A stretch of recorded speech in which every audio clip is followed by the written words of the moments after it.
Muito bem. Então agora vamos para mais uma função, que é a função naturalista, né? A função naturalista. Então, vamos lá. Então, para o artista naturalista, o objeto artístico, ele precisa manter-se fiel à realidade, certo? Representando-a da forma mais natural possível. E assim seu conteúdo pode ser melhor apreendido pelo observador. Então, o que, que a gente pode observar? Que já na função naturalista, o artista, na hora da produção dos quadros, das obras, eles estão mais preocupados com a realidade, certo? E principalmente com a questão da natureza, né? Daí o nome função naturalista. Então a gente pode observar que a maioria desses quadros, né, eles estão voltados para a questão da natureza. Então tem um exemplo aí desse quadro, Escondidos no Feno, de 1881. É uma imagem de William Bliss Baker, né? E a gente pode ver que nesse quadro existem características, elementos da função naturalista, né? Então a gente pode observar justamente isso, essa questão, certo? E como já foi falado, né, esse conteúdo, né, da função naturalista, ele é mais fácil de ser entendido, de ser compreendido pelo observador, porque ele não vai precisar de muitos elementos para que você possa desmistificar, diferenciar, né? Ele já é um trabalho mais simples, não, já é um trabalho mais fácil de, como eu já falei, mais fácil de ser compreendido, né? E é isso, né? A gente pode observar nessa questão, nessa perspectiva, né, da função naturalista.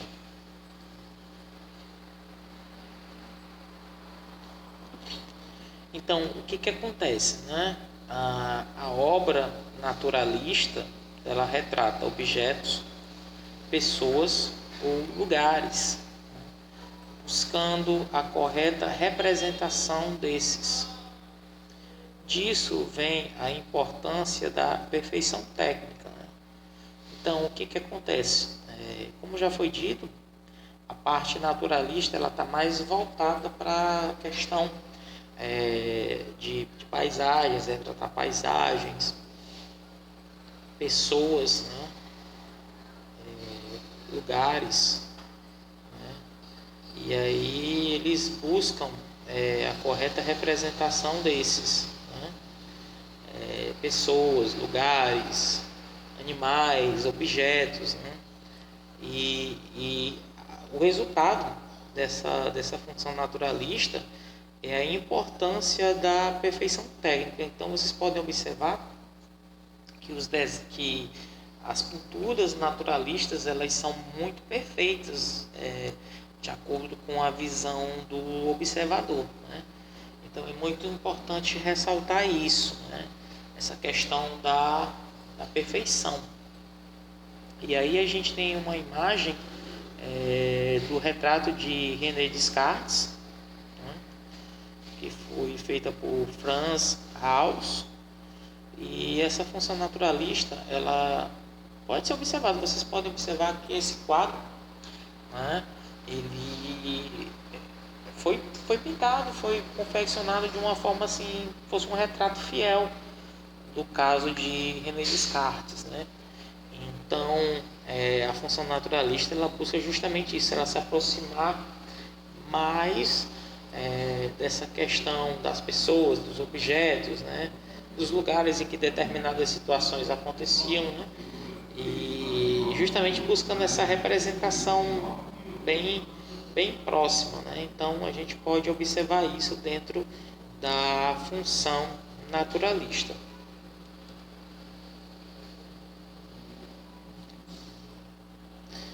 E por fim, né, a terceira função que nós temos aí é a função formalista, né?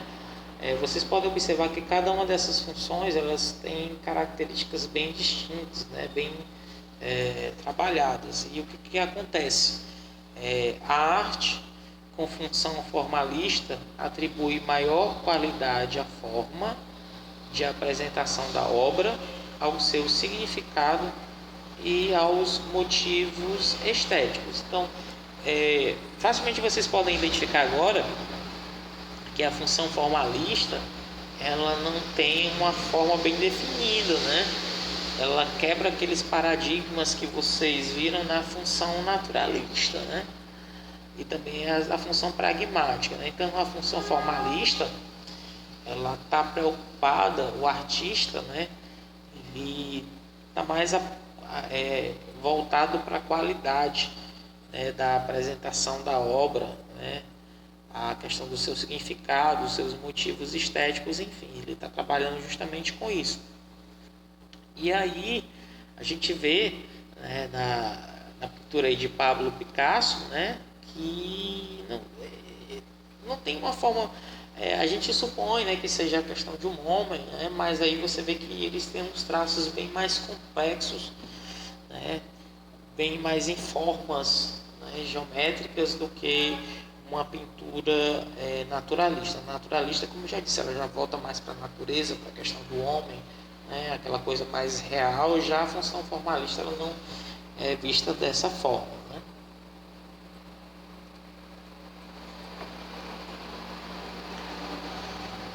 E aí a gente observa o seguinte, que tanto os elementos que compõem a imagem quanto sua organização contribuem para transmitir e expressar as ideias e emoções do artista, ou seja, o artista tem plena liberdade de criação. Então, na função formalista não tem aquela preocupação assim de eu vou retratar a natureza, eu vou retratar uma pessoa importante. Não, o artista ele cria os seus quadros e ele não tem aquela preocupação de se ater a algum estilo. Pelo contrário, a liberdade de expressão, de criação dele, né, do artista, é total. Então a gente observa isso.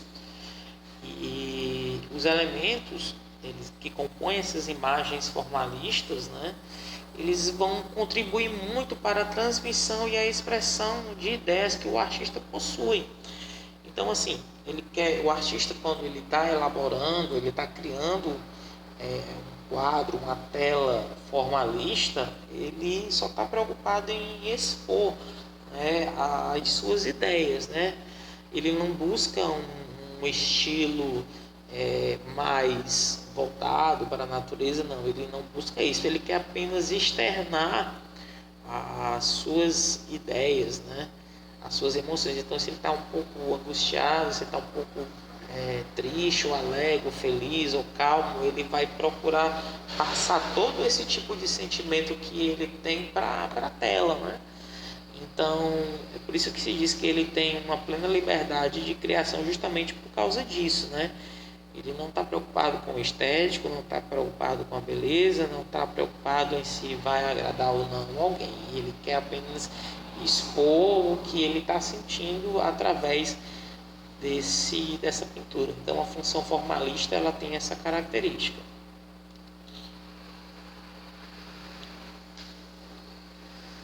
A gente também, pessoal, tem a parte da arte figurativa, ou que nós chamamos de figurativismo, né?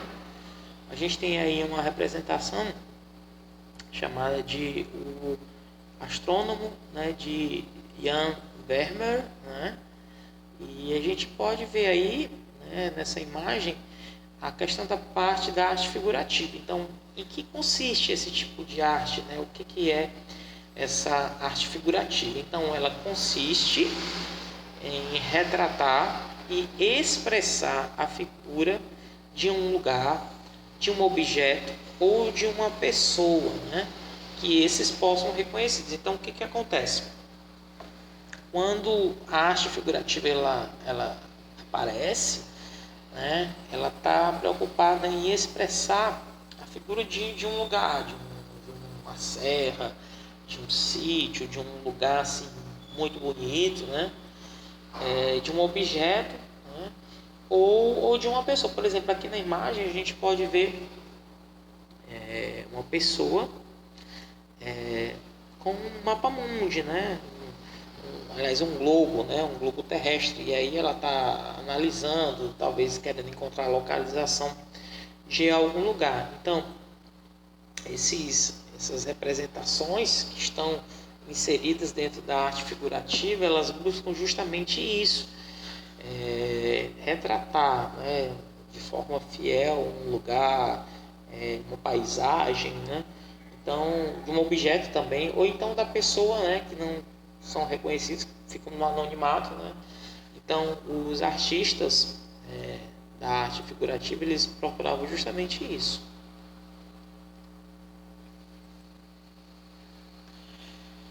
Bem, é importante observar também o seguinte, que a arte figurativa, ou o figurativismo, ele está presente em muitas partes do mundo. Porém, aqui no Brasil, né, mais precisamente em Caruaru, no interior de Pernambuco, a gente vai encontrar vários exemplos de arte figurativa, né? E aqui no Brasil o principal é o Alto do Moura, né? Que foi reconhecido pela Unesco como o maior centro de artes figurativas das Américas. Olha, gente, como é importante essa observação. Então, maior centro de artes figurativas das Américas, ou seja, em toda a América do Sul, do Central, América do Norte, ou seja, em todas as Américas, o maior centro de arte figurativa é o que está localizado no Alto do Moura, né, no estado do Pernambuco. E aí a gente pode ver a descrição, né, no Alto do Moura, né, o que acontece, uma observação, que praticamente todas as casas que compõem a comunidade do Alto do Moura, ela tem um ateliê, né, ou seja, um lugar de pintura, e todo morador é artesão. Olha que informação curiosa, né? Então, no Alto do Moura, né, toda casa é um ateliê, ou seja, você vai para um lugar é um ateliê, vai para um vizinho um ateliê, ou seja, praticamente toda casa, todas as casas, né? E todo morador, agora, todo morador ele é um artesão. Então, vocês podem ver um exemplo de arte figurativa, gente. Nós temos aí Lampião e Maria Bonita, né? Eles caracterizados, né? Todos, ele fardado, ela também, com o chapéu, né? E as armas aqui segurando, né? Mas o que interessa é que a gente está vendo que se trata de um exemplo de arte figuratista, né? De arte do figurativismo. Né? Então, no Alto do Moura é um dos lugares em que existe uma maior representação desse tipo de arte, né? Dessa expressão artística.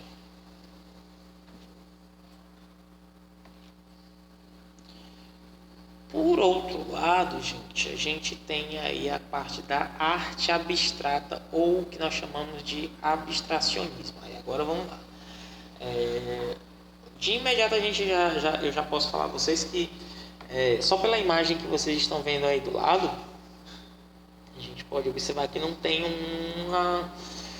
uma forma concreta do que seja o que está sendo representado nessa imagem, né? Então é justamente isso. A arte abstrata, ela utiliza-se somente das formas, cores e texturas, ou seja, eles não retratam nenhum tipo de figura. Então, assim, a arte abstrata ela não está preocupada se você vai desenhar uma casa, vai desenhar um sítio, vai ter um desenho de uma coisa que você sabe o que é. Já na arte abstrata não, na arte abstrata ele vai abusar das cores, das formas, das texturas, mas nunca vai aparecer uma figura representada em um desenho abstrato. Então vocês podem observar aí do lado que é como se vamos supor, uma criança pegasse um pincel, um giz de cera, um lápis de cor e começasse a riscar, né, a folha, né? Então a pintura abstrata ela não está preocupada com essa questão da estética, né? Tanto que diz assim, com isso, né, com essa extravagância de formas, de cores, de texturas, enfim, a arte abstrata ela vai romper, né, com a figuração ou a representação naturalista da realidade, ou seja, ela vai de contraponto, né? Ela vai de encontro, mas ela bate de frente com aquela função da arte figurativa, né? Mas é um tipo de arte também que é bastante conhecido, não só aqui no Brasil, mas também em outras partes do mundo, né? Então essa arte abstrata ela visa justamente ver isso, essa questão do rompimento, né, com a figuração e a representação naturalista da realidade. É tanto que muitos artistas que pintam a arte abstrata, eles não conseguem dizer o que é que aquela pintura ela está representando, né? Então, assim, a arte abstrata ela só está preocupada com isso, com a utilização de várias cores, de formas, formas geométricas e outras formas e de texturas, né? E, como eu disse, eles não retratam nenhum tipo de figura justamente por causa disso.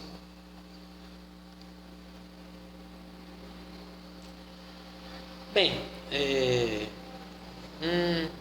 uma observação, um parênteses, né?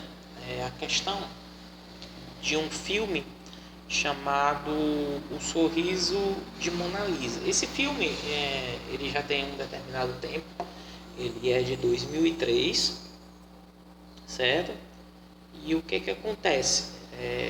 A síntese, né, desse filme é o seguinte, que uma professora de arte vai trabalhar em um tradicional colégio interno para garotas onde precisa enfrentar o conservadorismo e as imposições morais da década de 50. Então, a gente observa aí que Mona Lisa, mas também chamado de o La Gioconda, né? Que foi um quadro pintado por Leonardo da Vinci, né? E é praticamente um dos quadros mais famosos da pintura, né, da arte, e a gente pode observar os traços, né? Aí vocês acham que qual a função? Se é a função pragmática, se é a função figurativa, né? Se vocês podem analisar, né, a função naturalista, né, também, né? Então esse quadro, vocês podendo apreciá-los, vocês podem facilmente identificar qual é a função de cada uma dessas formas, né? Então o que acontece? Então ela fala dessa história dessa professora, né, que vai trabalhar em um colégio interno, né? E lá ela vai precisar quebrar alguns paradigmas pela questão do conservadorismo, né? E eram outros tempos também, era uma coisa mais bem fechada, mais bem, como eu posso dizer, mais proibida, né, pelas imposições morais da época, né, da década de 60. E o que acontece? Qual foi a ideia, né, que ela teve? Né? Foi o seguinte, ela usa a arte para inspirar e motivar suas alunas a quebrarem barreiras e enfrentarem os desafios de sua vida. Ou seja, essa professora ela tem um trabalho enorme, né? Um trabalho de muita força para que possa quebrar alguns paradigmas que eram, né, daquela década, pertinentes à sociedade daquela época. Enfim, então esse filme, O Sorriso de Mona Lisa, que é do ano de 2003, é uma boa dica que eu vou repassar para vocês, e quando vocês tiverem um tempo, né, vocês possam assistir, ver, se aprofundar bem mais nessa questão da arte, né? E aquela pergunta que foi feita lá no início, né?